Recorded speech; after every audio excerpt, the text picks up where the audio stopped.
mexicano. Desde luego que nosotros respetamos la libertad de expresión y la autonomía de las organizaciones sindicales. Si yo pudiera describir brevemente al IEMS, diría que es el sistema de bachillerato que hace la diferencia en México.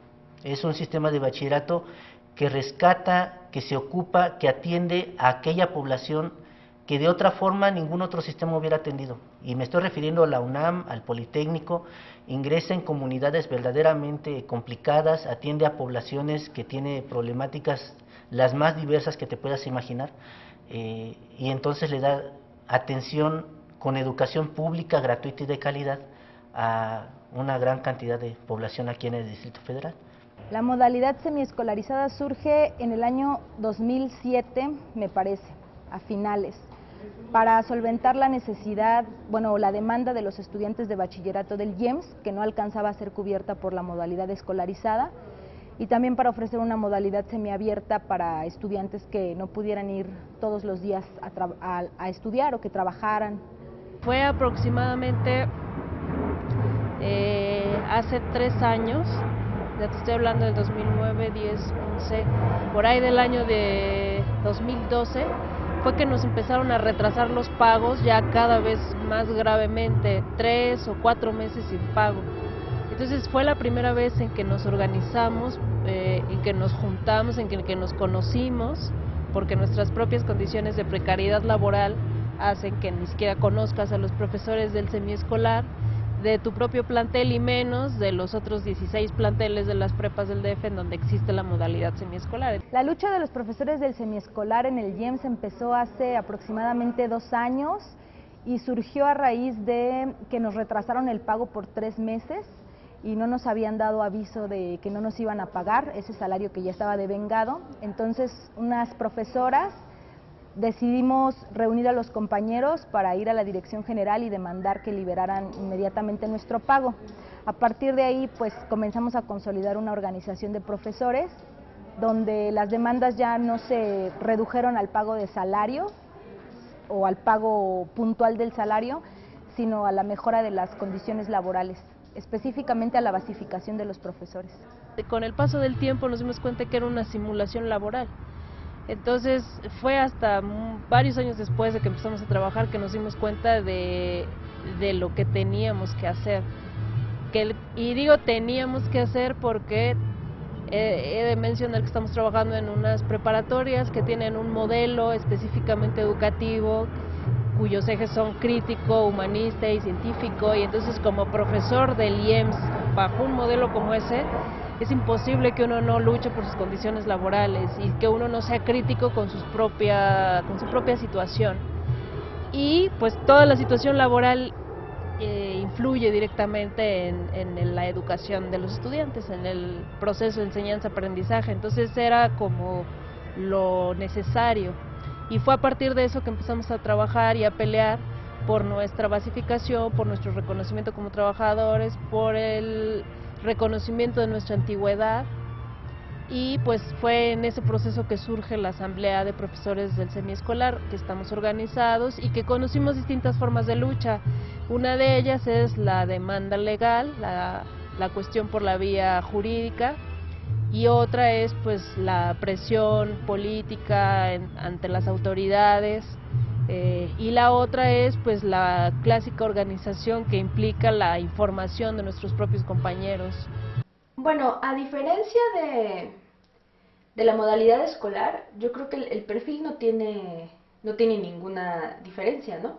Porque nosotros hacemos los mismos exámenes para entrar a la institución, pasamos las mismas entrevistas, o sea, el perfil es el mismo, y que tiene que ver con que si tú impartes matemáticas, debes ser licenciado en matemáticas, si impartes filosofía, debes ser licenciado en filosofía, o sea, como de modalidad a modalidad, el perfil no tiene ninguna diferencia, ¿no? Los requisitos son los mismos.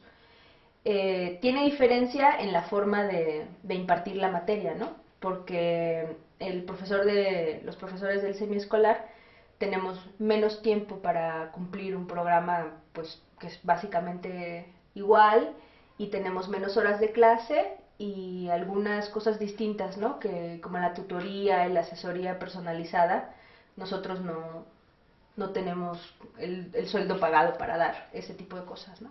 Esa es la diferencia. La diferencia es como práctica, ¿no? Precariedad en cuanto al derecho laboral se refiere a 3 factores. Se refiere al nivel salarial, se refiere a la estabilidad laboral y se refiere, por supuesto, a la propia relación que hay con el patrón. En los 3 rubros, el sistema semiescolar es precario. No tienen los ingresos justos que deberían de tener, no tienen las condiciones materiales para trabajar. Los profesores están contratados por honorarios, les están quitando el derecho a jubilarse, les están quitando el derecho a un servicio social básico que es el servicio médico. Una de las problemáticas que padecemos nosotros es que se nos ha ido reduciendo cantidad de horas para impartir una materia, cosa que con el tiempo repercute desde luego en la preparación de los alumnos, y bueno, desde el punto de vista académico no alcanzamos a cubrir los objetivos que son necesarios. En primer lugar, bueno, no estamos contratados específicamente como profesores, sino como prestadores de servicios profesionales, digamos que una especie de trabajadores eventuales, cosa que es completamente falso. No somos eventuales, nos han mantenido semestre tras semestre. La lógica del gobierno del Distrito Federal ha sido ahorrar todos estos derechos del seguro social y todos los derechos como trabajadores que tenemos, con este discurso de que no somos profesores. Pero en el fondo estamos haciendo el trabajo del profesor. Entonces, cuando nosotros comparamos el discurso que emiten las autoridades, hay una mentira, hay una falacia de por medio, hay una manera mentirosa de plantear nuestra situación, lo que implica que bueno, no podamos pelear ninguno de los derechos que como profesores deberíamos de tener. Estamos trabajando como profesores para el Estado, no tenemos ninguna prestación, no tenemos credencial como profesores, no tenemos derecho a seguro, no tenemos vacaciones, no tenemos días festivos pagados. Nosotros estamos aceptando un contrato en donde nos pagan mensualmente una cierta cantidad, y se acaba el contrato, quizá ya no haya trabajo, nos retienen los pagos, a veces pasan 2 meses, a veces pasan 3 meses y no nos han pagado. Estos contratos, bueno, no se están cumpliendo, aunque sean unos contratos con toda la alevosía y la desacreditación como profesores.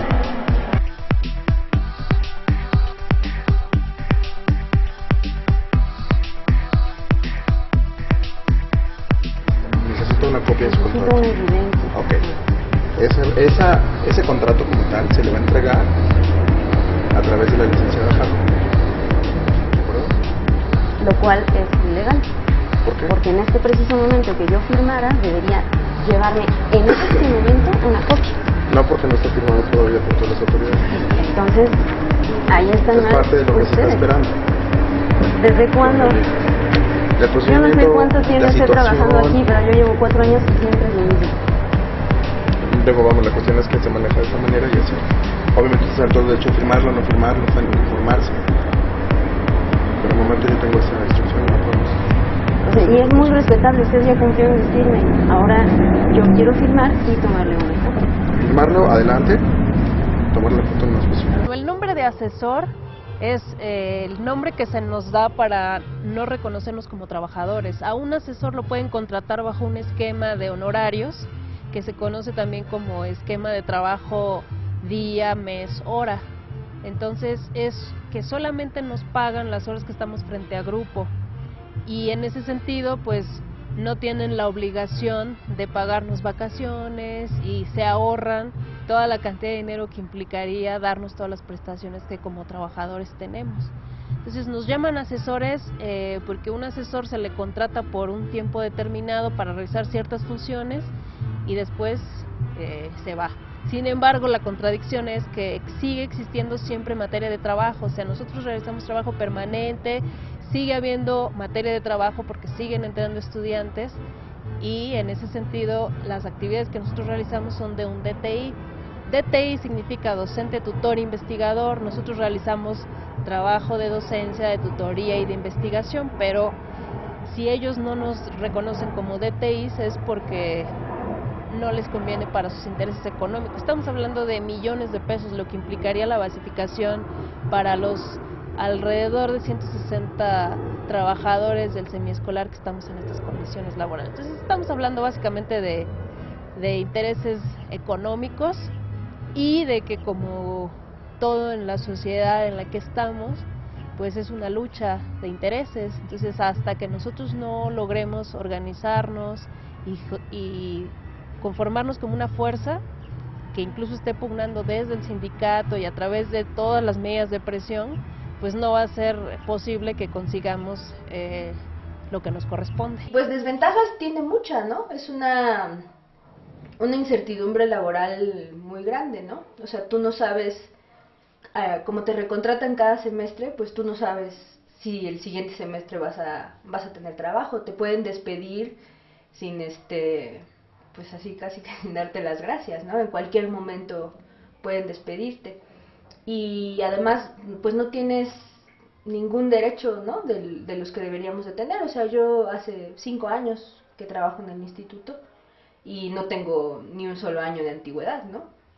No tengo seguridad social, no tengo salud, ¿no? Si me rompo la pierna, si mi esposo se rompe la pierna, ¿qué tenemos que pagarla, no? Entonces, no tiene ninguna ventaja, la verdad. La educación, para mí, es un proceso que no termina nunca, bueno, termina cuando te mueres, y es un proceso que sirve principalmente, o debe de servir principalmente, para emanciparnos y para, a través de la emancipación, transformar nuestra realidad, transformarla en una realidad más justa para la mayoría, más justa para todos. En ese sentido, la educación no se queda en las aulas, ni pertenece únicamente al ámbito escolar. La educación abarca un montón de momentos y aspectos de lo social y de lo político, porque es una de las formas a través de las cuales los individuos, las sociedades, adquieren un nivel de conciencia superior y son capaces de actuar en consecuencia, pero me parece que deben de tener una finalidad de mejoramiento de la vida de las personas. La educación es un proceso social de construcción de los individuos y es un espacio de interacción y de compartirse muy interesante, en el que se generan cambios muy profundos en algunas personas, o en donde se reproducen los esquemas de la clase dominante. Entonces, es un arma de doble filo. Pues la educación, para mí, que siempre estudio y además enseño, en principio para mí la educación es un derecho social, ¿no? Es un derecho que debe de tener acceso todos los seres humanos, ¿no? Porque pues la humanidad a lo largo de mucho tiempo pues ha desarrollado y creado cultura en general a la cual todos debemos de tener igual acceso, ¿no? Entonces, en principio, para mí la educación es un derecho social que no se le puede negar a nadie, ¿no? Y en segunda, pues la educación es una manera de formar seres humanos, ¿no? De formar seres humanos plenos, seres humanos dignos, seres humanos felices, ¿no? Que vivan plenamente, ¿no? Es una oportunidad muy grande que tiene el ser humano para desarrollarse en todo sentido, ¿no? No solo, a veces hay gente que ve la educación como una posibilidad de movilidad social, ¿no? O sea, que dice, si tú estudias más, entonces vas a tener un mejor trabajo y vas a ganar más dinero y vas a tener una mejor vida para tus hijos. Yo pienso que la educación no debe verse como movilidad social, ¿no? La educación es un derecho y todos los seres humanos deben de ver la educación como algo que les permite ser útiles y ser seres humanos plenos en su comunidad, ¿no? En la sociedad.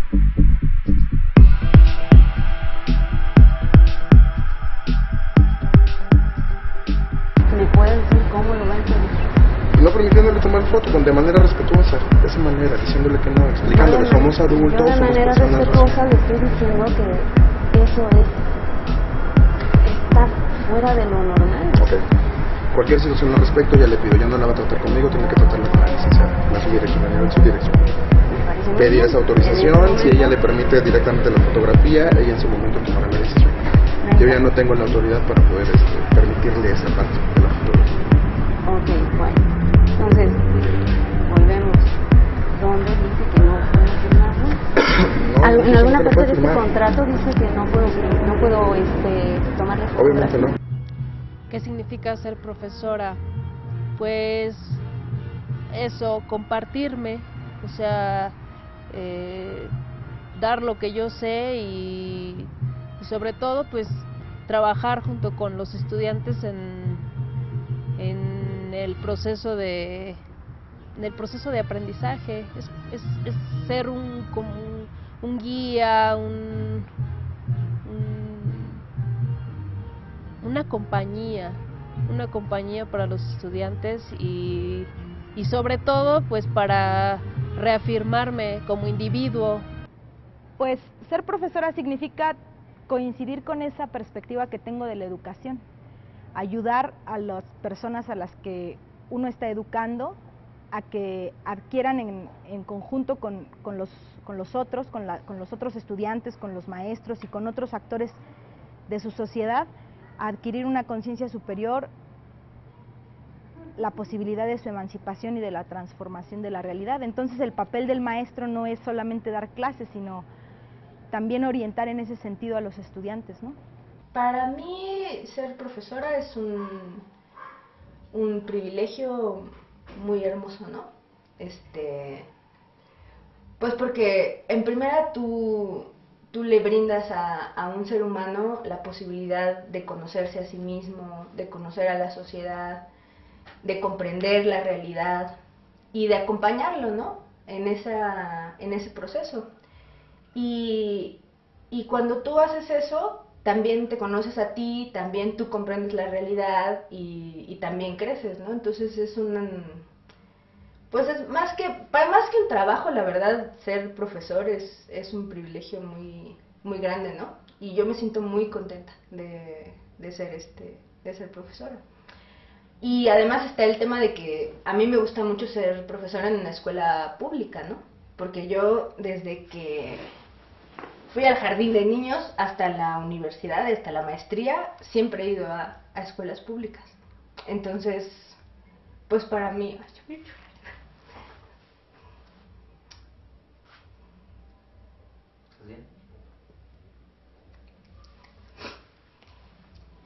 ¿Cortamos? No, creo que puedo contestar, pero no vayas a sacar eso. Y principalmente me ha afectado en que debido a que he tenido siempre, y en esto me parezco a todos los jóvenes de este país, de nuestra generación, que siempre he tenido un trabajo precario, un trabajo que no tiene certidumbre ni tiene mucho futuro, me ha afectado en el que yo no he podido crear un proyecto de vida como antes hacían los abuelos, ¿no?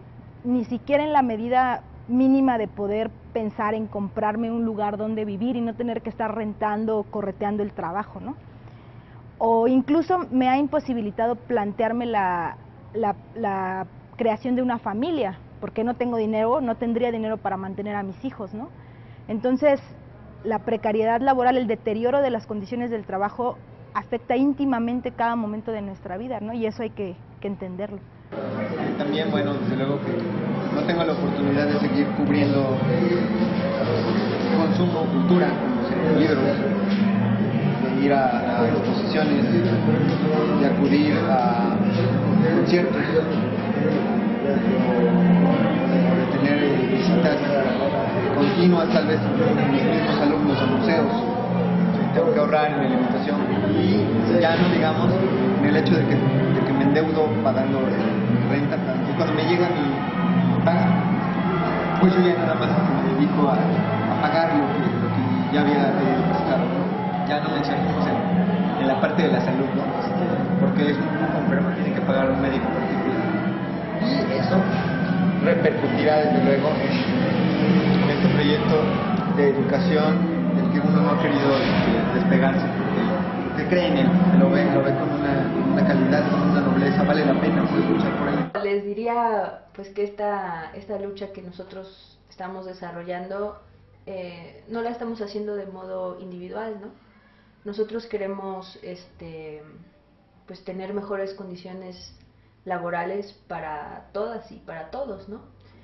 Y que su apoyo es indispensable, ¿no? Pues que no tengan miedo, ¿no? O sea, que tenemos una condición laboral, una situación de vida tan incierta y tan precaria que yo no me imagino tenerla peor, ¿no? O sea, no me imagino tener un peor trabajo. Así que pues no hay que tener miedo y hay que luchar por algo mejor, ¿no? Si ya no podemos estar peor, no tenemos nada que perder, al contrario, tenemos mucho que ganar, ¿no? Y bueno, y a los que se organizan, pues que sigan ahí, ¿no? Que tengamos paciencia, que nos mantengamos unidos y pues que no desistan, ¿no? Y bueno, también en este tiempo hemos aprendido que el gobierno del Distrito Federal y las autoridades del IEMS son capaces de hacer un montón de cosas para dividir a los trabajadores, ¿no? Para amedrentarlos, para causarles miedo. Entonces, pues que nos mantengamos firmes, ¿no? Y que nos mantengamos pues solidarios entre nosotros. Y sobre todo pacientes.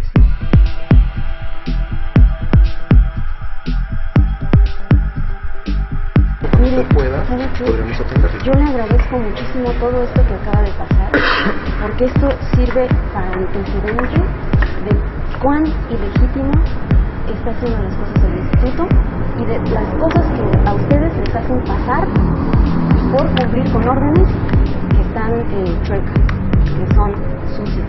Le agradezco muchísimo que me esté impidiendo tomarle una fotografía, porque esto muestra lo ilegal que está trabajando el Instituto de Educación Media Superior, y es una pena, porque el fin último es la educación de unos jóvenes que son nuestra responsabilidad. De verdad, mira, la parte es esta, el derecho que ustedes tienen a estar inconformes, el derecho a poder manejar la situación que no les parece, pero vamos, le comento, si usted me comenta que es una situación de año, vamos, el instituto mismo los ha seguido contratando por esos mismos años, no sé. Y nos hemos quejado desde hace muchos años. Entonces tendrían que pedir las respuestas con, yo de momento le comento cuál es la decisión que tengo a nivel de mi área, a nivel de mi puesto, no puedo hacer más. Entonces, bueno, le agradezco muchísimo toda esta discusión, toda esta pérdida de tiempo, porque esto a mí me sirve muchísimo para entender cuán mal está trabajando el gobierno del Distrito Federal por el Instituto de Educación Media Superior. Muchísimas gracias a usted también por hacer estar acatando órdenes que son ilegales.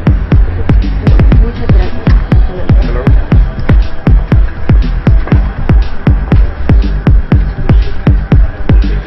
Los logros de los profesores de la modalidad semiescolar que están organizados han sido, para empezar, el visibilizar el trabajo que hacen los profesores dentro del IEMS, porque nuestro trabajo y la modalidad misma estaba hundida en la ignorancia, ¿no? Y en la apatía por parte de las autoridades.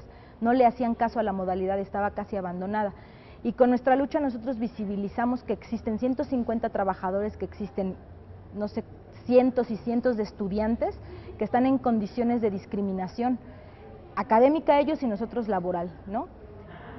Eso es un logro importante. Y lo segundo es que hemos estado trabajando con diversos actores dentro del IEMS y hemos logrado meter un proyecto de basificación que pensamos o creemos o tenemos acordado que el sindicato va a negociar con la patronal para ir avanzando en la basificación de los maestros, que es la meta final. Todo lo que se pueda lograr en el intermedio, mejoras laborales que se puedan lograr en el intermedio, desde la entrega de credenciales, porque no nos dan ni credenciales, hasta a lo mejor pasar de honorarios asimilados a salario, lo que sea.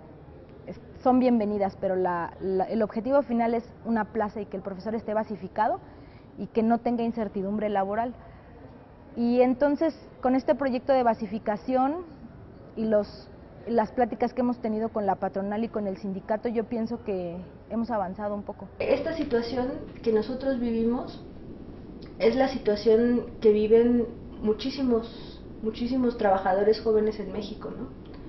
Que tienen condiciones laborales inaceptables, ¿no? Que son contratados temporalmente, que son contratados sin prestaciones, sin jornada laboral fija. O sea, gente que trabaja, que labora 12 horas, que trabaja 11 horas al día y que no tiene ningún tipo de seguridad social, ¿no? Y que si los trabajadores no se dan cuenta de que eso no es la excepción, sino que más bien se está convirtiendo en la regla, pues vamos a volver a condiciones prácticamente de esclavos, ¿no? O sea que nosotros somos una pequeña muestra de lo que pasa en este país con los trabajadores, y que en ese sentido necesitamos organizarnos, necesitamos retomar nuestras formas básicas de organización como los sindicatos y reconocernos como tales, como lo que somos, trabajadores, ¿no? Y entonces luchar por nuestros derechos. Y además también hay un montón de jóvenes en el mundo que ni siquiera tienen un empleo. Hay un montón de gente que está desempleada, gente joven, que no tiene ninguna posibilidad de vivir dignamente si no se organiza y si no lucha, ¿no? O sea, nosotros hemos visto que un patrón por buena voluntad no va a darte nada, y que la verdad para los jóvenes, yo me considero una persona joven, y un montón que mis alumnos que están detrás no tienen ninguna posibilidad de tener un futuro digno, una vida digna, estable y pues más o menos plena, ¿no? No digo que seas rico, pero que tengas seguridad social, que tengas una casa, que... Por ejemplo, yo ahora digo, ¿cuánto voy a tener un hijo? Ni en un año, ni en 2, ni en 3, ¿no? Porque no puedes ofrecerle prácticamente nada. Entonces, esa es una situación general del capitalismo, ¿no? Y que si la gente no se organiza y no la asume, pues nos espera una vida muy pues muy fea, ¿no? Entonces yo pienso que hay que encararlo, que hay que ser pues fuertes, y que hay que organizarse. O sea que uno solo no puede hacer mucho, pero organizadamente puede lograr muchísimas cosas. Entonces, pues, resaltar esto, ¿no? O sea que la organización es el único camino que tienen los trabajadores y las trabajadoras para vivir mejor, ¿no? Y eso es lo que yo he aprendido en estos años, en el semiescolar, ¿no? Y con mis compañeros.